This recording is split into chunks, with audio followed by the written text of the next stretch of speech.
Scooby-Doo, where are you?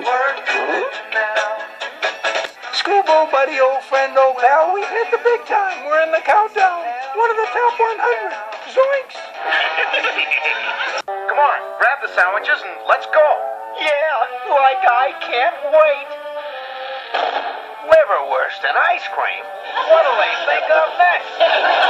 Kids and adults are intrigued by mysteries, monsters, mayhem, just plain having fun. And nobody does it better than Scooby and the gang. Blasted meddling kids. It was always the janitor, wasn't it? These pesky kids. Oh, it was you all the time. Yeah, we knew that from the start. Zoinks! It's Mr. Carswell, the bank president.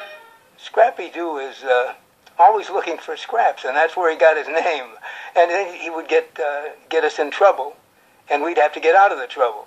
I know you're hiding here somewhere. Just wait until I find you. I can't wait. Now put him up. Kill Scrappy. I hated Scrappy-Doo. He threw crackers. They yapping. Rat-a-tat-tat. Prepare to splat. We don't talk about Scrappy. I think even Joe Barbera or Bill Hanna has kind of said that was a mistake. They did the same thing with Godzilla. Godzilla was brilliant. They played around with it. They brought in Godzuki. Godzuki fucked it up. Just leave it alone. It's all right as it is. We don't need any annoying little nephews.